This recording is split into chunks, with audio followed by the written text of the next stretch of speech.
அன்பார்ந்த கன்னியா ராசி அன்பர்களே, உங்களுக்குடைய ராசியில் கடந்த காலகட்டங்களில் கேது பகவான் இருந்து உடல் நலத்தில் தொந்தரவு கொடுத்து கொண்டிருந்தார். அடிக்கடி உடல்நல பிரச்சனையினால் ஆஸ்பத்திரியில் அனுமதிக்கப்பட்டு பொருளாதார விரயங்கள் ஏற்பட்டு கொண்டிருந்தது கன்னியா ராசி அன்பர்களுக்கு. அப்படியேப்பட்ட கேது பகவான் இந்த விசுவாச வருஷம் தொடங்கக்கூடிய காலகட்டங்களிலேயே கேது பகவான் 12ஆம் இடத்தில் போகின்றார். 12ஆம் இடத்தில் கேது பகவான் போவது மிகவும் சிறப்பு. நீண்ட நாட்களாக உத்தியோகம் தேடிக்கொண்டிருந்தவர்களுக்கும் தொழிலில் செய்யக்கூடியவர்களுக்கு சறுக்கல்கள் இருந்து கொண்டிருந்தன.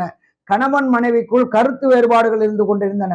பார்ட்னர்ஷிப் செய்யும் தொழில் செய்யக்கூடியவர்களுக்கு பார்ட்னர்ஷிப் தொழிலில் சில மிஸ் அண்டர்ஸ்டாண்டிங், தேவையற்ற மிஸ் அண்டர்ஸ்டாண்டிங் வந்து கொண்டிருந்தது.